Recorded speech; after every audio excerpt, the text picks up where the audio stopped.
Yang terhormat Bapak Kepala SMK Negeri 6 Losmawe atau yang mewakilinya, yang terhormat Bapak Ibu Dewan Guru serta staf tata usaha SMK Negeri. Bismillahirrahmanirrahim. Assalamualaikum warahmatullahi wabarakatuh. Waalaikumsalam warahmatullahi wabarakatuh. Alhamdulillahirrahmanirrahim. Wassalatu wassalamu ala asyrafil anbiya'i wal mursalin wa ala alihi wa sahbihi ajma'in. Amin. Raditu billahi rabban wa bil islami dinan wa bi Muhammadin nabiyyan wa rasulah. Puji syukur mari sama-sama kita panjatkan kehadirat Allah Subhanahu wa taala yang telah memberikan kepada kita kesehatan dan kesempatan sehingga kita dapat melaksanakan diseminasi sebagaimana yang kita rasakan hari ini. Salawat beriring salam kita haturkan kepada Nabi besar Muhammad sallallahu alaihi wasallam yang telah membawa kita dari alam kegelapan ke alam yang benderang seperti yang kita rasakan selama ini. Yang terhormat Bapak Kepala SMK Negeri 6 Losmawe atau yang wakilnya, yang terhormat Bapak Ibu Dewan Guru serta staf tata usaha SMK Negeri 6 Losmawe. Oke, untuk menghemat waktu, mari sama-sama kita mengucapkan basmalah agar acara kita ini lebih berkah dan lancar untuk hari ini. Bismillahirrahmanirrahim. Selanjutnya kata sambutan yang akan disampaikan oleh Bu Erawati SPDI yang mewakili Kepala SMK Negeri 6 Losmawe. Kepada Ibu kami persilakan.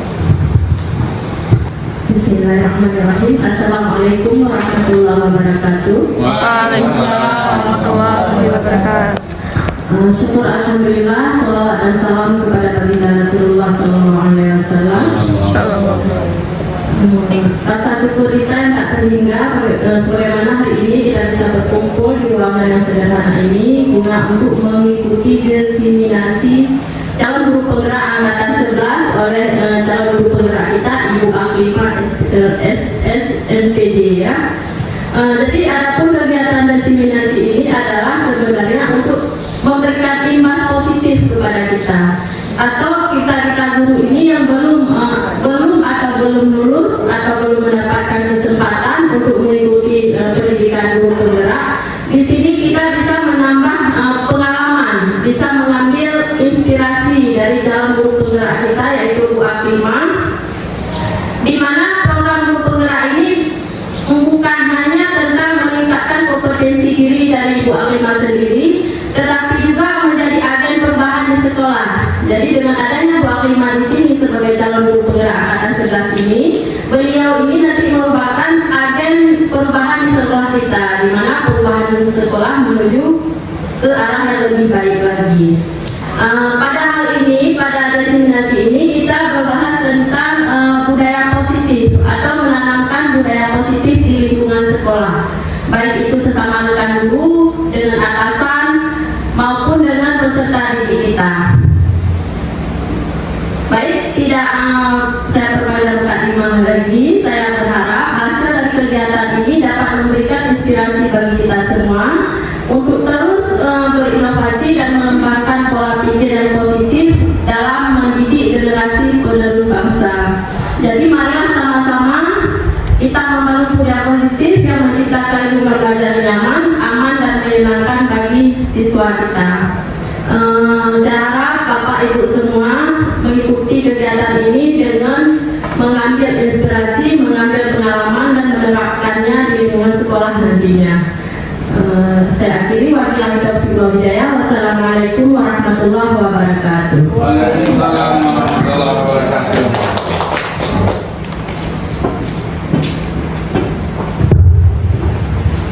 Oke, selanjutnya acara utama kita yaitu aksi nyata modul 1.4 tentang budaya positif yang disampaikan oleh Aklima SSMPD dari CGP Angkatan 11 Kota Losmawe. Kepada Bu Aklima, kami persilakan dengan segala.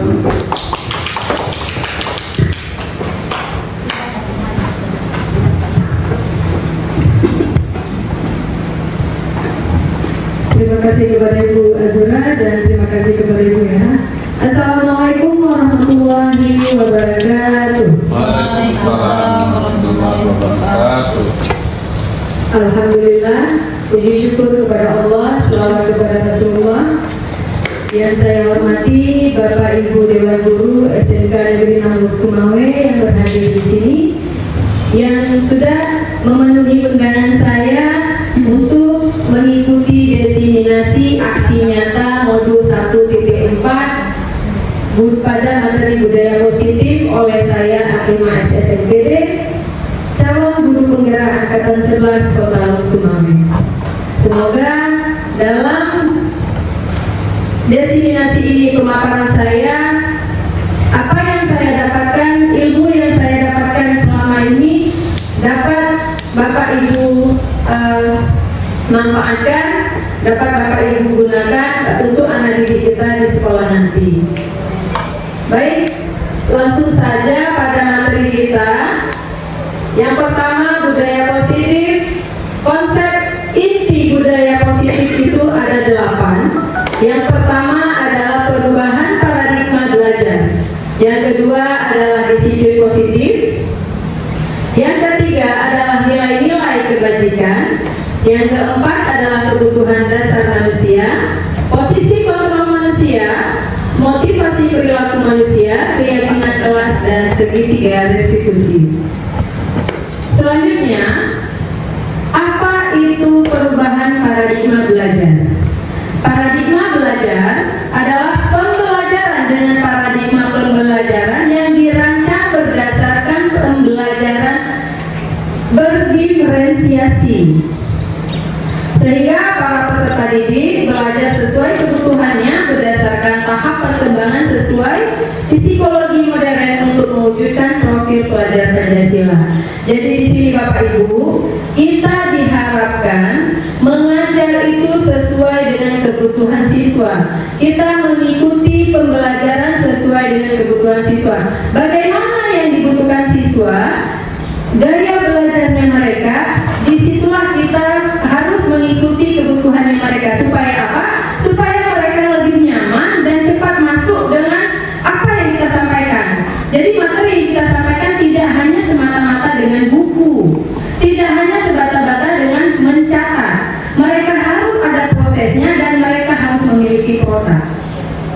Apalagi kita SMK, sangat enak kita membuat kelompok sampai mereka menghasilkan produk pada materi kita. Dan dengan itu mereka sudah dapat mewujudkan profil pelajar Pancasila, di mana di sini kemandirian kreatif juga kita ciptakan. Baik, selanjutnya adalah disiplin positif.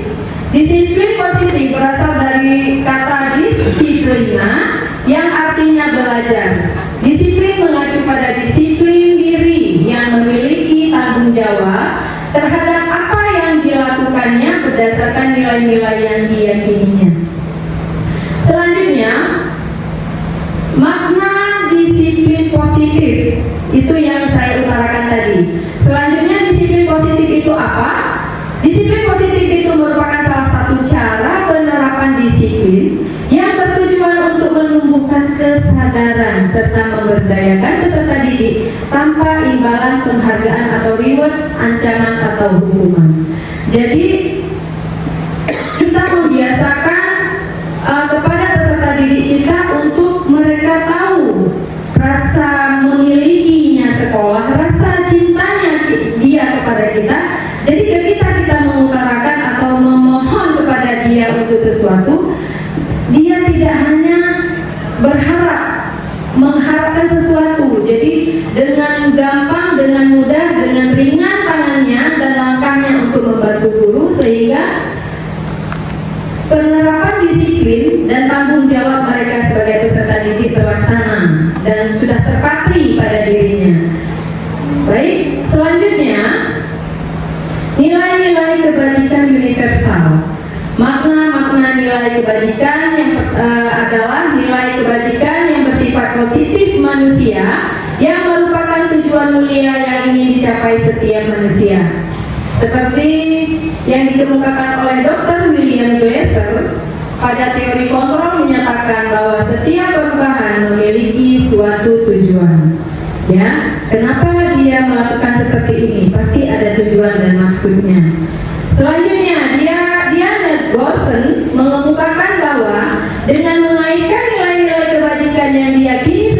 berkembang, maka motivasi intrinsiknya akan terbangun. Ya, sehingga menggerakkan motivasi dari dalam dirinya dapat mencapai tujuan yang diinginkannya. Jadi nilai-nilai kebajikan yang kita hadirkan, yang kita terapkan dengan langsung dari hati dan dirinya langsung tergerak untuk menjadi orang yang lebih bagus dan memiliki tujuan yang mulia yang diinginkan. Selanjutnya, nilai-nilai kebajikan. Nah, ini dia nilai-nilai kebajikan dan contohnya ya. Pada profil pelajar Pancasila, beriman dan bertakwa kepada Tuhan Yang Maha Esa dan berakhlak mulia, juga berkebinekaan global, gotong royong, mandiri, kreatif, dan bernalar kritis. Alhamdulillah, anak-anak kita sudah ada di profil pelajar Pancasila yang beriman dan bertakwa kepada Tuhan Yang Maha Esa. Selanjutnya, anak-anak kita juga sudah bergotong royong, ya, sudah tahu rasa tanggung jawabnya untuk sekolah. Kemudian anak-anak kita juga sudah mandiri, sudah kreatif dan bernalar kritis di dalam pembelajaran kita. Selanjutnya, toleransi. Inilah nilai-nilai kebajikan pada universal. Toleransi, rasa hormat, integritas, mandiri, menghargai, antusias, empati, keingintahuan, kreatif, kerjasama, percaya diri, dan komitmen. Inilah nilai-nilai universal yang harus kita hadirkan pada siswa-siswa kita. Kemudian dengan adanya nilai-nilai universal ini, nilai-nilai kebajikan universal ini, hidup mereka akan keterampilan dalam hidupnya akan berkembang, life skill-nya ya. Kemudian anak-anak itu akan dapat dipercaya, lurus hatinya, pendengar yang aktif dan tidak suka merendahkan orang lain. Kemudian memberikan dampak yang terbaik untuk dirinya maupun masyarakat. Ya, jadi nilai-nilai kebajikan ini harus kita tanamkan kepada anak kita supaya apa? Supaya ketika nanti mereka keluar bersama masyarakat, sifat-sifat positif ini, rasa nilai kebajikan ini sangat mudah diterapkan dan sudah menjadi kebiasaan yang baik buat mereka. Selanjutnya, kebutuhan dasar manusia itu ada 5 kebutuhan dasar manusia. Yang pertama, kebutuhan untuk bertahan hidup atau survival. Kemudian rasa kasih sayang dan diterima, ya, rasa kasih sayang dan diterima. Kemudian kesenangan, rasa bahagia. Selanjutnya kebebasan, penguasaan. Dan 5 dasar kebutuhan dasar manusia ini bukan saja peserta didik yang butuh, tetapi semua kita manusia ini membutuhkan 5 kebutuhan dasar ini. Kita membutuhkan untuk bertahan hidup. Contohnya apa bertahan hidup? Ini dia. Nah, kebutuhan dasar manusia adalah yang pertama bertahan hidup. Bertahan hidup yang kita butuhkan yang pertama adalah makan. Kita tidak akan bisa hidup tanpa makan. Tetapi kita bukan makan untuk hidup, ya. Kita hidup, kita makan untuk hidup, bukan hidup untuk makan, ya Bapak Ibu ya. Ya. Selanjutnya pakaian. Kita membutuhkan pakaian, tempat tinggal, keamanan dan kesehatan, ya. Kemudian kasih sayang dan rasa diterima. Kita membutuhkan rasa diterima kita di dalam masyarakat. Kita dibutuhkan rasa diterima kita di dalam lingkungan sekolah kita. Selanjutnya, kita dipedulikan. Rasanya siswa yang tidak dipedulikan oleh guru, dicuekin oleh guru, pasti siswa itu akan bersedih. Mungkin kita sendiri aja seperti itu. Kita tidak diopen, kita tidak dipeduli, kita dicuekin. Rasanya gimana ya? Kok kita nggak dipeduliin gitu? Kita pasti bertanya-tanya, ada apa yang terjadi di diri kita, apa kesalahan yang sudah kita lakukan, gitu ya kan? Nah, inilah dia, ini rasa ingin dipedulikan. Nah, kemudian berbagi, kerjasama, kemudian menjadi bagian dari kelompok. Inilah manusia pasti memilikinya. Dan rasa ini pasti ada langsung datang dari hati kita sebagai manusia. Itu sudah terbentuk dan sudah kodratnya itu memang sudah ada di dalam diri kita karena kita memiliki rasa. Ya. Selanjutnya penguasaan. Nah, penguasaan itu harga diri, keinginan, dianggap, ya, memimpin, berprestasi, diakui, didengar. Ini termasuk di dalam rasa egoisme. Bisa ya Bapak Ibu ya? Bisa ya? Nah, tetapi ini dalam hal positifnya. Nah, kita pasti kepingin dihargai, kepingin rasa diri kita ini dihargai oleh orang lain, siapapun itu. Kemudian kita harus dianggap. Masa sih kita sudah di lingkungan sekolah kita tidak dianggap sebagai guru, atau kita tidak dianggap sebagai murid, ya kan Bapak Ibu ya? Jadi kita pasti berharap kita dianggap dan diterima di dalam lingkungan sekolah kita. Kemudian kita diakui dan kita didengarkan pendapat kita. Pasti semua orang berbicara atau memberikan argumen pasti ingin didengar dan pasti ingin dianggap. Jangan dicuekin oleh yang mendengar, gitu ya kan? Jadi ketika kita menyampaikan sesuatu, pasti kita harus dipedulikanlah sama orang lain dan kita dianggap. Begitu juga anak-anak Bapak Ibu, ya, mereka juga punya rasa dan mereka sama seperti kita. Apa yang kita rasakan mereka juga rasakan. Baik, selanjutnya kebutuhan dasar manusia yang selanjutnya adalah kebebasan. Kebebasan di sini mandiri. Yang pertama, kemudian memiliki pilihan mencoba hal baru, kemudian mampu mengendalikan arah dirinya. Nah, ini dia. Ini kebebasan ini yang PR yang berat mungkin ya bagi kita untuk anak-anak kita. Karena anak-anak kita apalagi dominannya cowok, mereka lebih ke kinestetik. Jadi kebebasan ini kita mungkin agak lebih berat untuk mengendalikannya, ya. Jadi caranya bagaimana? Sama-sama kita mendidik anak kita dan memberikan hal-hal yang positif kepada mereka sehingga mereka ketika ingin mencoba hal-hal yang baru, mereka tahu apakah hal ini bagus, apakah hal ini tidak bagus, ya kan? Makanya dari diri kita lah yang menyampaikan hal-hal yang positif kepada siswa kita.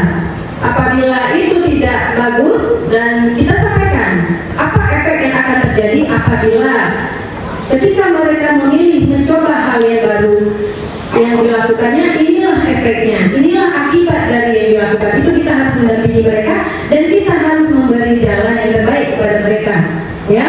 Kemudian mereka harus mengendalikan arah dirinya kepada ketika mereka keluar di masyarakat. Karena kita sangat banyak melihat contoh-contoh di luar yang mungkin mereka tidak bisa mengendalikan dirinya sendiri. Apalagi faktor dari teman itu luar biasa efeknya. Ya, ketika diajak, ketika mereka ayo, nah diajak dengan ya kita tidak usah jauh-jauh saja. Ketika kemarin Bapak BNN itu menjadi pembina di sekolah kita, itu sebenarnya hal yang kecil. Ketika Bapak itu katakan anak ingin diajak pertama dengan vitamin, katanya gitu kan, memberikan vitamin untuk supaya tidak ngantuk, supaya sehat. Dan anak-anak itu percaya bahwa yang diberikan itu vitamin, karena di dalam pikirannya mereka vitamin itu bagus. Nah, padahal dia tidak tahu dirinya sedang dikendalikan oleh orang lain, oleh narkoba itu. Itulah di sini tugas kita Bapak Ibu untuk memberikan ajaran, memberikan arahan kepada anak-anak kita supaya anak kita tidak salah jalan dan tetap pada dirinya menjadi karakter yang bisa dicontoh dan bisa diandalkan untuk di sekolah dan di masyarakat. Ya, baik Bapak Ibu, selanjutnya adalah kesenangan. Semua kita manusia ada rasa ingin senang, ingin bahagia. Mana di sini bermain, humor, antusias dan tertawa. Anak-anak kita juga seperti itu, sama Bapak Ibu. Ini sama semua. Kita semua ingin bahagia, ingin memiliki kesenangan. kita ingin tertawa yang besar, kita ingin bermain, biarpun kita sudah mungkin ya sudah berumur atau sudah menjadi bapak ibu guru, tetapi cara kita juga ada, juga pernah untuk berasa ingin untuk bermain gitu ya kan, rasa kesenangan untuk di diri saya sendiri, begitu juga bapak ibu yang lain. Nah, untuk anak-anak juga seperti itu, mereka di sini juga bermain, rasa ingin bermain gitu. Nah, sampai pun di mata pelajaran, di pelajaran kita, pada materi kita pun anak-anak ini bermain. Nah, caranya bagaimana? Bagaimana Bu solusinya kalau memang anak-anak ini bermain? Kita ajak mereka bermain bersama, ya kan? Kita sesuaikan materi kita dengan permainannya mereka. Mereka mau bermain seperti apa? Ya, apalagi seperti saya nih. Saya guru produktif Nautika. Mereka senangnya ke laut. Akan saya bawa ke laut. Mereka apa yang mereka inginkan kita ajak dan kita turuti. Tetapi tidak boleh mereka pada materi kita dengan sistem bermainnya mereka. Ya, materi dapat, permainan dapat. Jadi sama-sama senang. Kita senang, siswa juga senang. Ya, Bapak Ibu ya. Selanjutnya, pada motivasi perilaku manusia. Motivasi yang pertama adalah motivasi ekstrinsik, di mana menghindari ketidaknyamanan atau hukuman. Ya, ini ekstrinsik ini. Nah, pasti kita pada bapak ibu guru pernah memberi hukuman kepada anak-anak. Tetapi apakah itu boleh, Bu? Ini saya ingin bertanya, apakah hukuman itu boleh bapak dan ibu guru? Tidak boleh. Hukuman itu tidak diperbolehkan bapak ibu. Jadi saya berharap bapak dan ibu guru tidak melakukan hukuman kepada siswa. Ya. Selanjutnya, motivasi ekstrinsik. Motivasi ekstrinsik ini untuk mendapatkan imbalan penghargaan dari orang lain. Kemudian motivasi intrinsik untuk menjadikan orang yang mereka inginkan dan menghargai dengan nilai-nilai yang mereka percayai. Nah, selanjutnya, disinilah 5 posisi kontrol guru. Bapak Ibu, kita di sini memiliki 5 posisi kontrol. Yang pertama, penghukum. Yang pertama, penghukum. Yang kedua, pembuat merasa bersalah. Yang ketiga, posisi kontrol guru ini sebagai teman, ya. Yang keempat sebagai pemantau dan yang kelima sebagai manajer. Nah, Bapak Ibu di nomor berapa? Di bagian yang mana di 5 posisi kontrol guru ini? Ya, coba Bapak Ibu bayangkan, coba Bapak Ibu tanyakan pada diri Bapak Ibu, saya di nomor berapa ya? Oke, selanjutnya.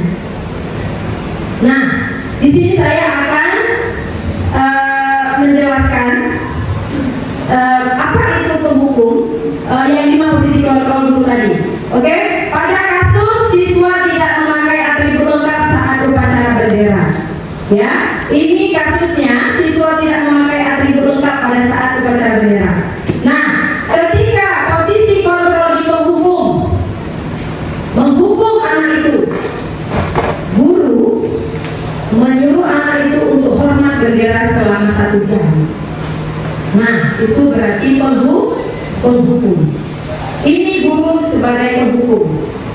Oke, selanjutnya posisi kontrol membuat rasa bersalah. Berapa kali bapak dan ibu harus beritahu kamu selalu saja mengecewakan bapak ibu. Nah, di sini posisi kontrol yang membuat merasa bersalah. Ya. Selanjutnya, pada kasus anak tidak memakai atribut masih ya. Selanjutnya, pada posisi kontrol sebagai teman.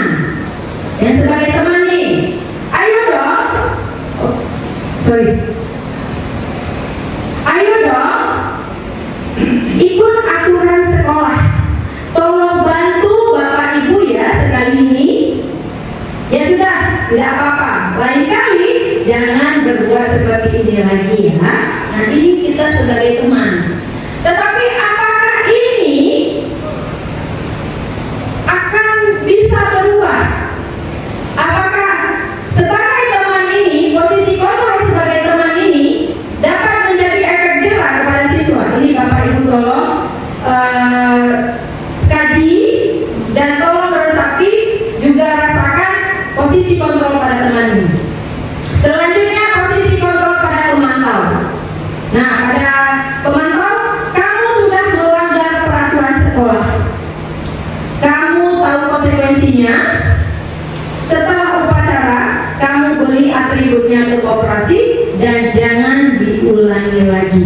Ini pemantau. Berarti kita melihat dia, memantau dia apakah di minggu depan akan terulang lagi dengan kesalahan yang sama atau dia sudah berubah. Ya, Bapak Ibu ya. Nah, kemudian posisi kontrol yang terakhir sebagai manajer. Nah, pada posisi kontrol manajer ini, pertanyaan yang kita utarakan kepada siswa, apakah kamu tahu kesalahan kamu? Kira-kira bagaimana kamu memperbaiki kesalahan kamu? Itu kita sebagai manajer.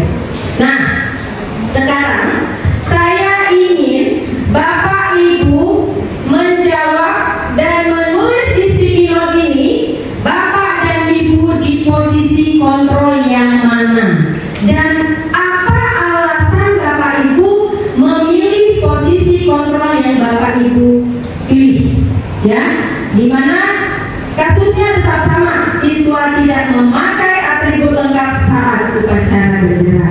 Dan saya ini ketika nanti Bapak Ibu lakukan menuliskan posisi kontrol ini, Bapak Ibu menjelaskan kenapa, apa alasannya. Ya, Bapak Ibu paham ya? Silakan Bapak Ibu mengisi sticky note yang saya bagikan.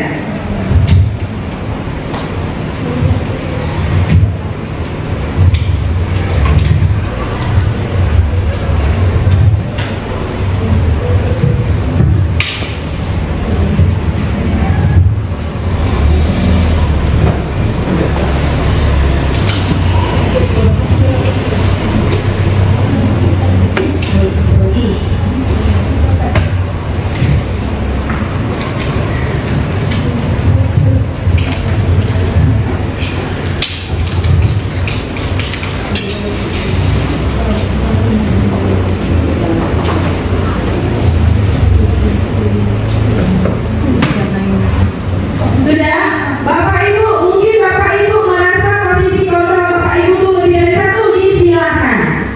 Ya, disilakan. Kasusnya tetap kasus yang sama Ibu. Siswa tidak memakai atribut lengkap saat upacara bendera. Ya, jadi coba Bapak Ibu isi dan saya ingin tahu kenapa alasannya Bapak Ibu pilih yang posisi kontrol yang Bapak Ibu pilih. Silakan.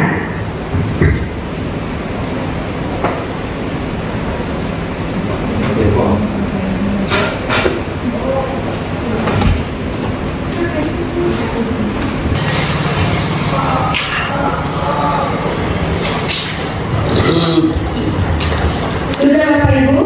Sudah Ibu. Boleh. Apabila Bapak Ibu sudah, dipersilakan untuk menempelkan sticky note.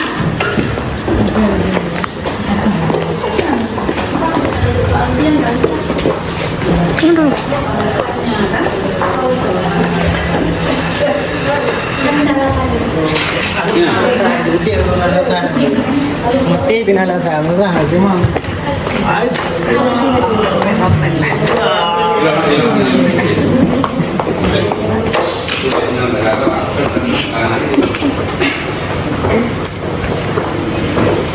Allahu Akbar. Baik, sudah Bapak Ibu.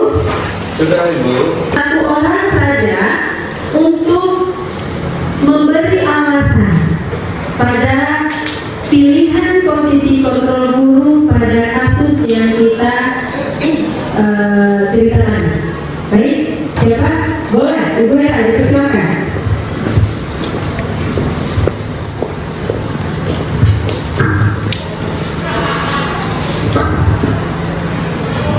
Baik, terima kasih atas kesempatannya.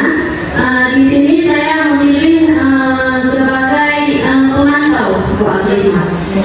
Karena alasannya, kalau seandainya saya memilih sebagai pembuat anak merasa bersalah, jadi saya membunuh karakter anak. Jadi anak nanti ke depannya dia tidak berani lagi untuk mencoba hal baru. Jadi di sini memilih sebagai pemantau karena anak bisa merefleksikan diri. Jadi dia bisa introspeksi diri dan saya sebagai guru bisa menjadi fasilitator yang bisa membimbing dan mendampingi siswa.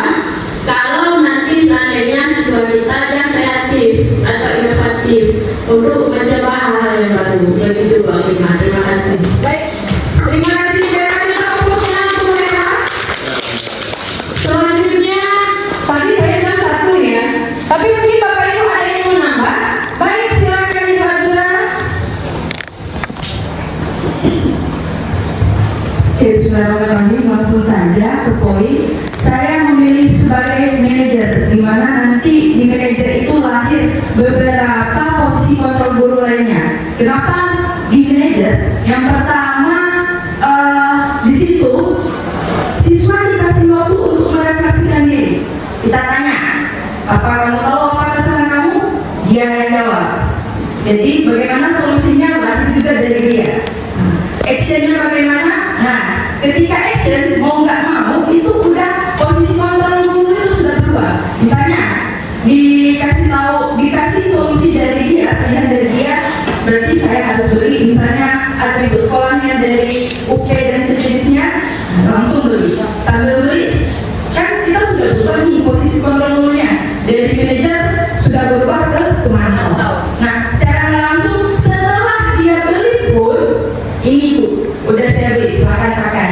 Nah, nanti ke depan bagaimana? Kalau ketinggalan lagi, berarti beli lagi. Selain beli, apa lagi? Biar nggak tidak diulang. Nah, posisi menyarankan siswa mungkin udah arahnya ke posisi teman mungkin.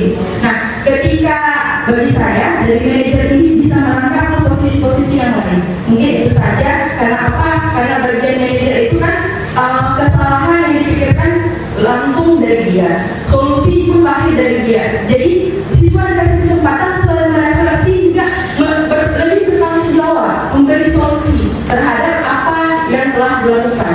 Sekian dari saya. Terima kasih Bu Hera, silakan berikan aplaus kepada Ibu Hera, Ibu Azura.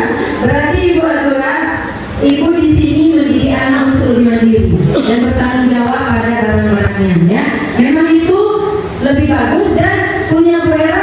Kita melihat dia itu menjaga barangnya juga dan lebih gimana ya, lebih mandiri, ya kan, untuk menjaga harta miliknya sendiri. Jadi kita hanya memantau aja.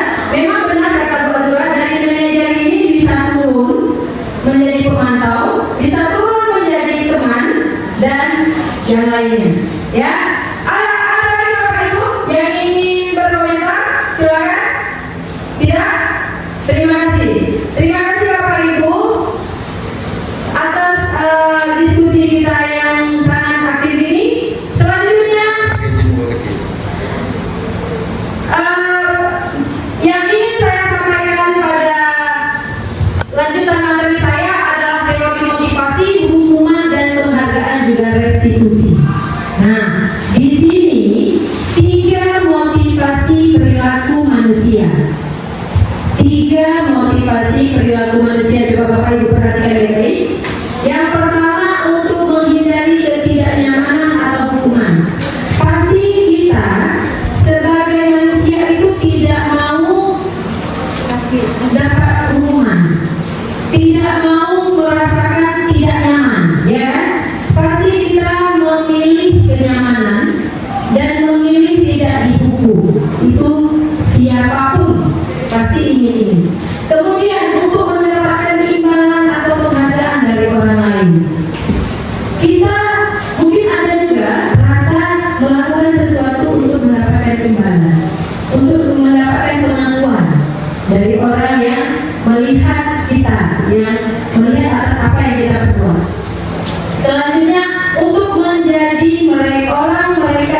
di diri kita, gitu ya Bapak Ibu ya.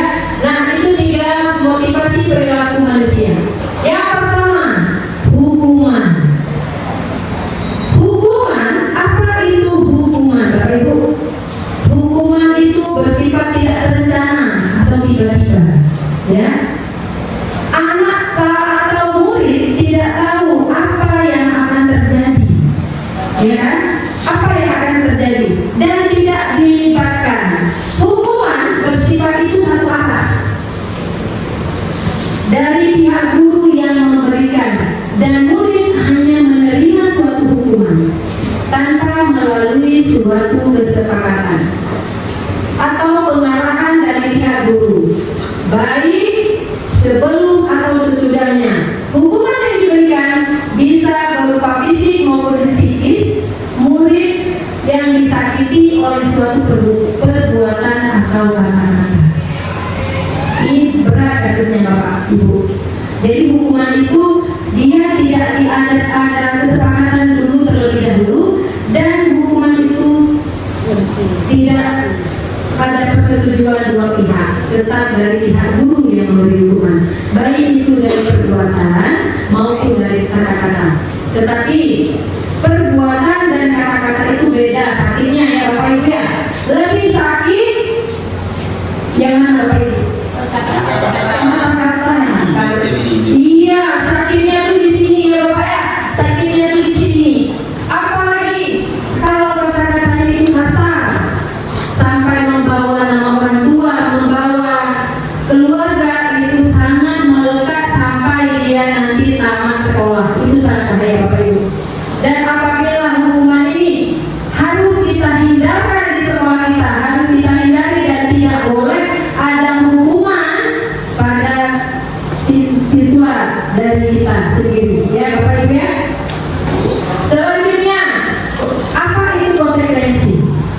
Konsekuensi adalah sudah terencana atau disepakati, sudah dibahas dan disetujui oleh murid dan guru. Umumnya bentuk-bentuk konsekuensi dibuat oleh pihak guru atau sekolah, ya. Dan murid sudah mengetahui sebelumnya konsekuensi yang akan diterima bila ada pelanggaran. Pada konsekuensi, murid tetap dibuat tidak nyaman untuk jangka waktu pendek. Konsekuensi biasanya diberikan berdasarkan suatu data yang umumnya dapat diukur. Misalnya, setelah 3 kali tugasnya diselesaikan pada batas waktu yang diberikan, atau murid melakukan kegiatan di luar kegiatan pembelajaran, misalnya mengobrol, ya, maka murid tersebut akan kehilangan waktu bermainnya dan harus menyelesaikan tugas karena ketertinggalannya. Peraturan dan konsekuensi yang mengikuti ini sudah diketahui sebelumnya oleh murid, dan guru di sini senantiasa memonitor murid. Jadi konsekuensi ini adalah misalnya siswa menumpahkan air dan mengenakan buku kawannya. Jadi konsekuensinya apa? Dia harus menggantikan buku yang terkena air tadi. Itu contoh dari konsekuensi. Dan biasa terjadi di kelas kita, di lokal. Konsekuensi ini pasti anak-anak sudah biasa melakukannya, ya kan? Dan itu adalah anak-anak itu pasti ada rasa ingin diperhatikan, rasa ingin tahu, ya, dan rasa kecerobohan itu pasti ada. Itulah yang dinamakan dengan konsekuensi. Bapak Ibu, saya ingin tahu nih konsekuensi di sekolah kita. Contohnya 1. Boleh Bapak Ibu kasih tahu contoh konsekuensi yang sudah kita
kuat, ya, dengan karakter yang lebih kuat. Restitusi juga merupakan proses kolaboratif yang mengajarkan murid untuk mencari solusi untuk masalah mereka dan membantu murid berpikir tentang orang seperti apa yang mereka inginkan dan bagaimana mereka harus memperlakukan orang lain. Itu restitusi. Jadi kita harus menciptakan kondisi bagi murid itu untuk memperbaiki kesalahannya.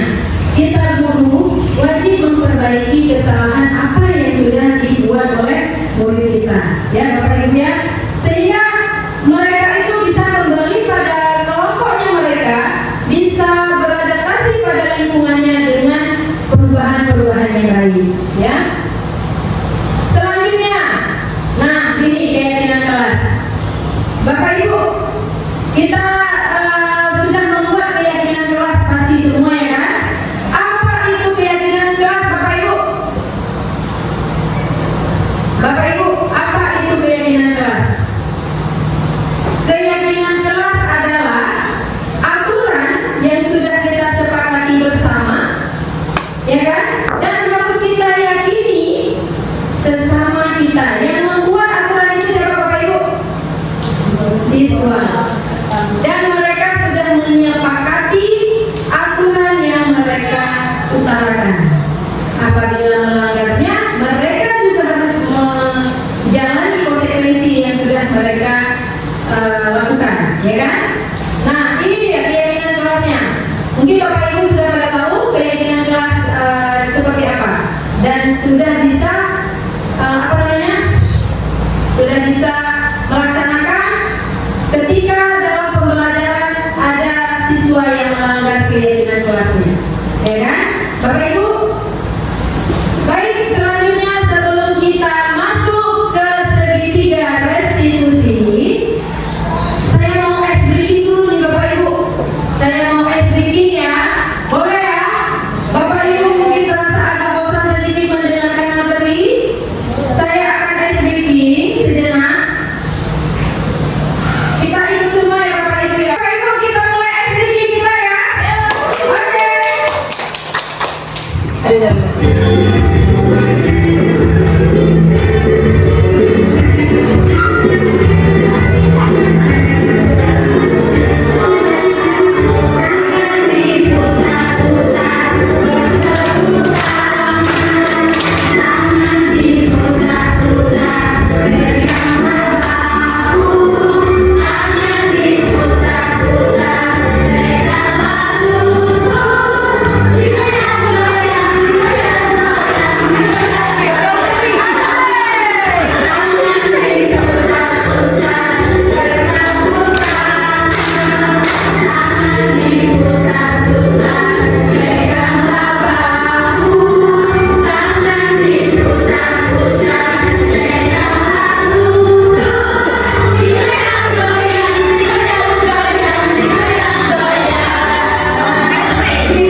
dialog yang dijalankan oleh guru dan orang tua, ya, di mana agar dapat menghasilkan murid yang mandiri dan bertanggung jawab.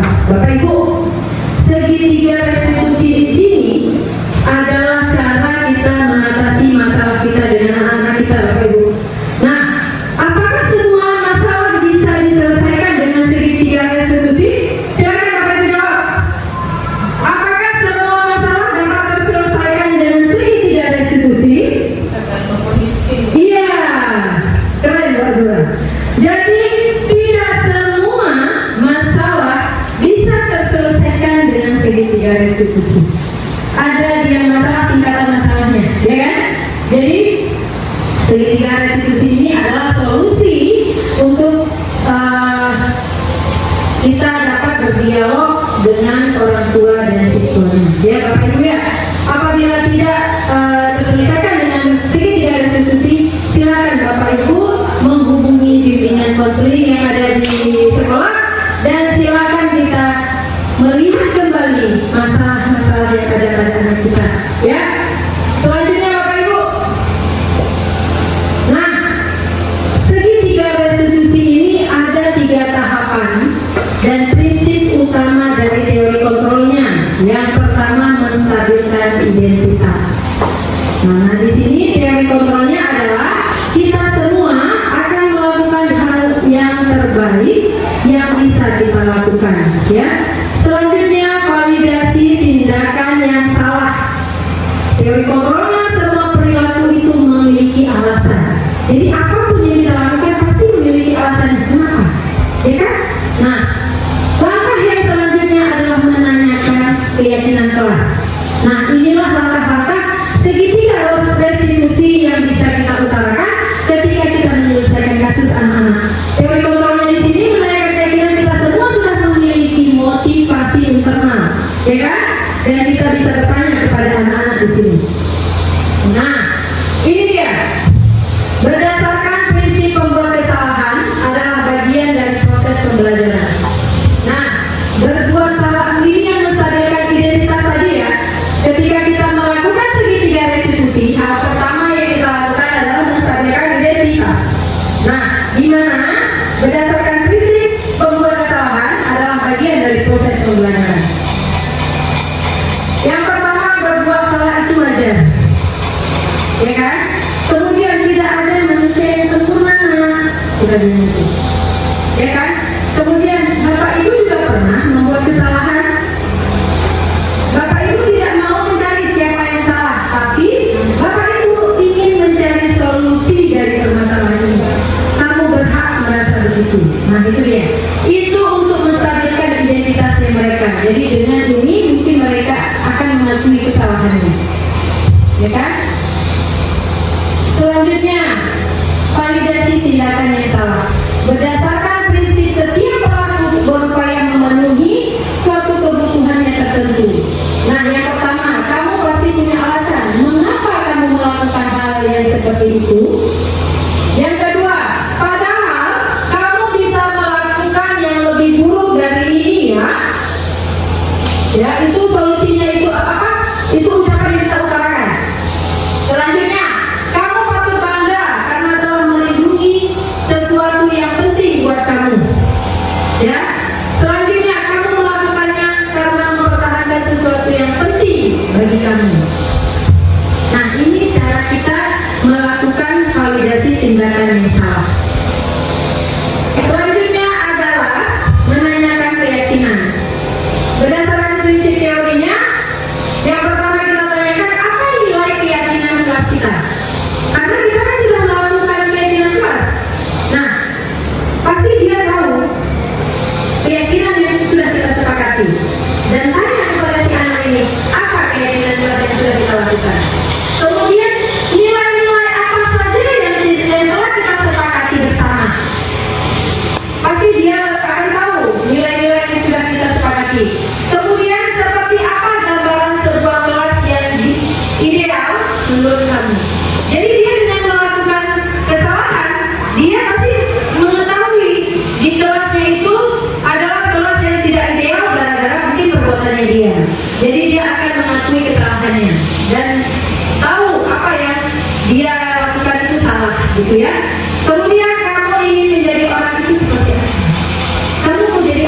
ke depannya. Gitu ya kan? Jadi kita selalu melakukan kesalahan, pasti akan kita mengatakan kepada dia gitu, kamu ingin menjadi apa ke depannya?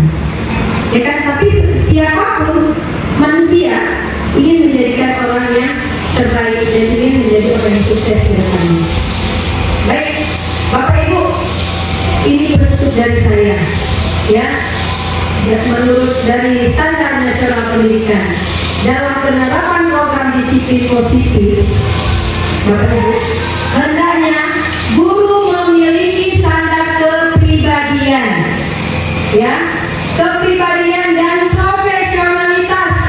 Apabila kita sudah memiliki kepribadian yang bagus dan profesional kita yang bagus, dan kita sudah mengetahui apa tanggung jawab dan tugas kita sebagai guru, juga sifat rasa sosial yang baik, di mana guru mampu merefleksikan dirinya dalam posisi kontrol saat ini. Selanjutnya, bagaimana perjalanan dirinya sebagai pamong atau manajer, among atau manajer, ya kan? Kita harus mengetahui ini dan kita harus memiliki ini. Manajer yang menuntun muridnya menjadi insan yang mandiri, merdeka dan bertanggung jawab. Saya ingin Bapak Ibu menjawab pertanyaan saya. Atau mungkin gini, sebelum menjawab pertanyaan saya ingin dua orang untuk merefleksi apa yang saya sampaikan. Boleh ya Bapak Ibu ya? Boleh. Silakan Bapak Ibu yang bersedia, yang ingin merefleksikan apa yang saya sampaikan pada diseminasi saya. Silakan. Boleh juga Pak. Silakan Bapak. Assalamualaikum warahmatullahi wabarakatuh. Waalaikumsalam warahmatullahi wabarakatuh. Bapak Ibu yang saya muliakan, setelah mendengar paparan dari Bu Hakimah yang merupakan calon guru penggerak lulus, ya, insyaallah. Jadi setelah saya menyimak dari A sampai Z, alhamdulillah luar biasa memang pemaparannya. Kemudian yang ingin saya bertanya Bu, setelah saya dengar, saya menyimak tentang penghukuman. Tadi ada di situ materi tentang hukuman yang diberikan oleh guru sepihak, kan gitu ya. Nah, karena tidak ada istilah hukuman itu harus setuju dari dua pihak. Jadi menyangkut dengan hukuman itu, yang pertama-tama pertanyaan saya, apakah memang boleh diterapkan hukuman itu di sekolah? Itu yang pertama. Yang kedua, hukuman yang diberikan kepada siswa, kalaupun bisa itu berdampak negatif, walaupun memang kadang-kadang harus diberi hukuman di lapangan ketika kita sedang mengajar. Ada 33 siswa, 27 lainnya pada aktif menyimak dengan baik ketika ada penjelasan atau kerja kelompok umpamanya, berarti aktif. Sementara ada saja 3 atau 4 orang itu yang kadang-kadang setelah sebentar proses belajarnya dengan baik, lebih kurang 10 menit itu langsung mereka kita jumpai sudah tertidur pulas. Itu kebiasaan. Jadi kita bilang guru itu tidak efektif cara mengajar, sementara siswa 27 yang lainnya aktif. Jadi 3-4 orang atau 3 orang ini bukan hanya 1-2 kali Ibu. Jadi beberapa kali, malah sering kita jumpai. Kadang-kadang kita bahas, kadang-kadang kelompok itu bekerja ataupun belajar dengan cukup antusias, tapi mereka itu yang 3 atau 4 itu memang sangat-sangat kurang peduli. Jadi apakah Bu menurut saya yang saya tanyakan, apakah itu dianggap jika guru tidak profesional dalam mengajar sampai ada anak yang bisa tidur perkara itu. Jadi apakah artinya boleh dikatakan berarti itu guru itu kurang efektif mengajar, anak-anak sempat tidur di kelas. Jadi yang selanjutnya Ibu, pertanyaan saya, jadi bagaimana kiat-kiat kita untuk anak yang tidur tersebut itu 3 atau 4 orang itu, bagaimana kita lakukan semoga mereka itu tidak tidur. Karena itu saya masih awal, masih bodoh bagaimana mereka yang tidur itu sudah tidak tidur. Kemudian yang berikutnya, memang banyak pertanyaan itu saya minta maaf. Pertanyaan saya berikutnya, karena kita belum merdeka ini, jadi di kurikulum ini, jadi kan kita dituntut untuk memberikan kepada si anak apa yang mereka senang, Jadi saya belum paham Ibu, yang mereka senang itu. Jadi umpamanya di pelajaran kami, jadi ketika umpamanya kita berikan materi teks hasil observasi, sementara ada anak yang kurang suka dengan teks itu, Ibu. Mereka yang sukanya anekdotnya, sementara materi anekdot belum sampai, masih bertema yang akan datang.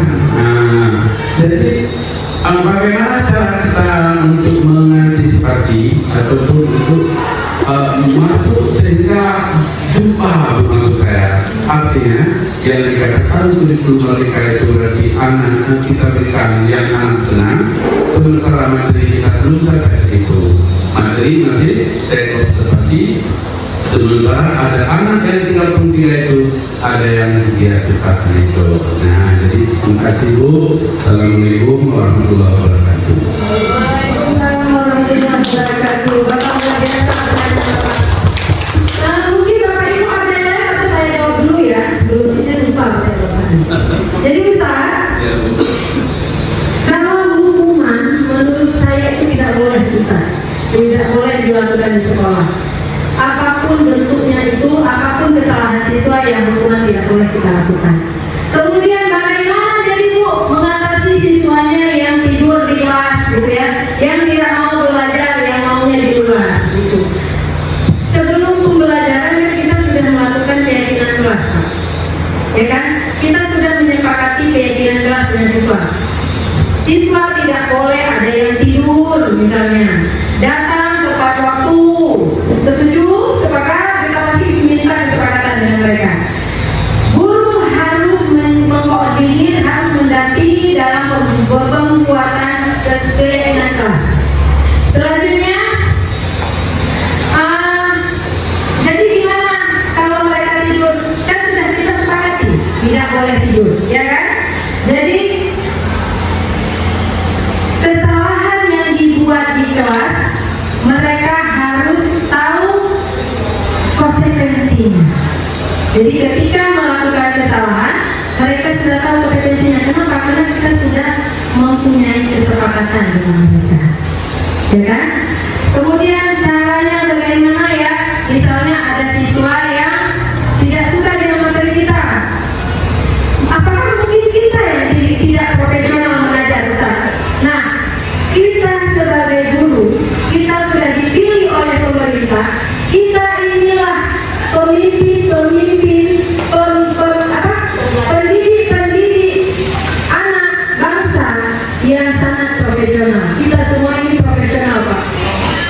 Tidak ada guru yang tidak profesional. Cuman mungkin kita yang kurang menguasai kondisi kelas kita, ya kan?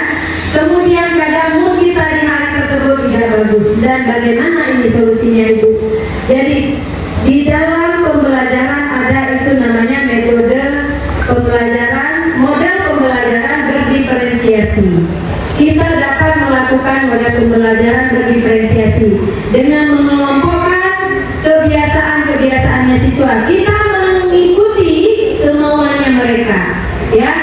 dan kita mengikuti kemauannya mereka, mereka pasti akan belajar menurut keinginan mereka. Dan kita harus mengubah Ustaz cara mengajar kita. Mungkin cara mengajar kita yang salah. Silakan Bapak Ibu membuka platform Merdeka Mengajar. Di situ sangat banyak contoh-contoh video-video yang menginspirasi yang bisa kita ambil cara mengajarnya Bapak Ibu guru hebat di seluruh Indonesia. Kita harus lihat cara-cara kenapa ya anak kok malas datang, kenapa ya ketika kita ngajar anaknya tidur. Kita mungkin yang tidak menyenangkan, ya. Dari platform Merdeka Mengajar itu sangat banyak solusi-solusi yang bisa dijawab, ya, contoh-contoh yang bisa kita ambil. Pembelajaran berdiferensiasi sangat bagus dan sangat cocok kita buat dan kita laksanakan di dalam pembelajaran, karena kita mengelompokkan minat, bakat dan tingkat keahliannya, kecerdasannya, gitu ya Bapak Ibu ya. Sudah Bapak Ibu, Bapak sudah cukup jawabannya Bapak. Baik, ada lagi Bapak Ibu yang ingin bertanya? Tidak ada? Bapak Ibu, saya mohon satu orang untuk merefleksi apa yang saya sampaikan pada diseminasi saya. Silakan. Ya, Bu Nur, silakan Bu Nur.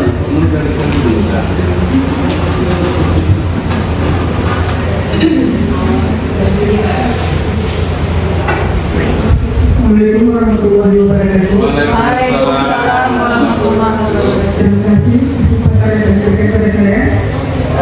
Di sini saya akan sedikit merefleksikan apa yang telah Bu Aklima sampaikan tadi, di mana tentang budaya positif.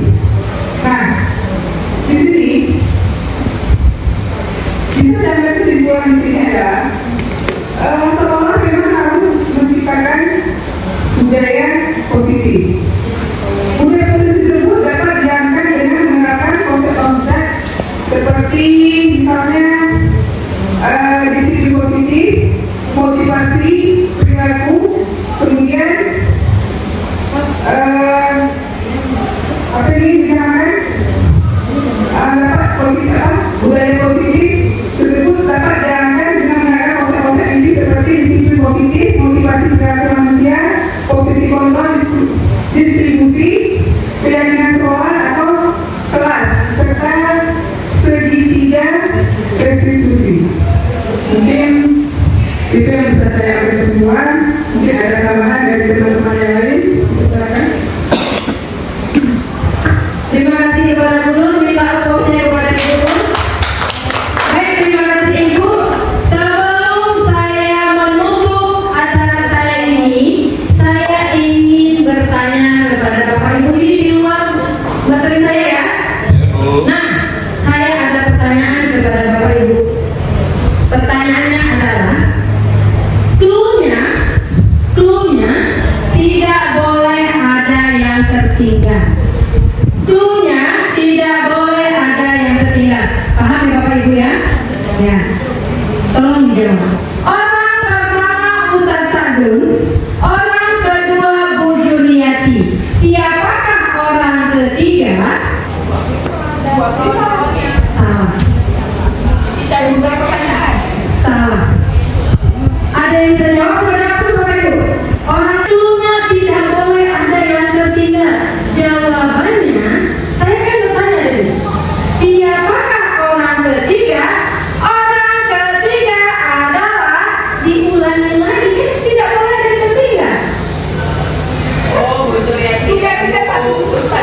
Iya benar, saya mengatakan Ustaz Sadun orang pertama, Bu Zuriati orang ketiga. Siapakah orang ketiga? Diulang lagi, tidak boleh ada yang ketiga. Orang ketiga Bu Nana, orang ketiga Bu Tia, itu yang benar. Paham Bapak Ibu? Paham. Begitulah jawaban refleksi dari saya dan soal refleksi dari saya. Baik, terima kasih. Sebelum saya akhiri, Ulangi. nanti kita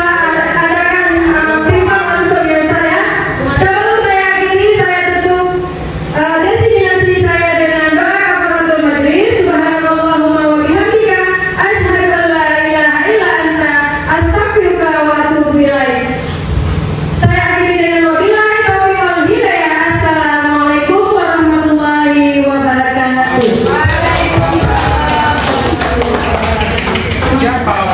Oke, terima kasih untuk pemaparan yang luar biasa dari CGP kita Ibu Akrimah SSMPD. Mungkin itu saja untuk acara hari ini. Mohon maaf atas segala kesalahan. Saya Azura Novitri mundurkan diri. Wassalamualaikum warahmatullahi wabarakatuh.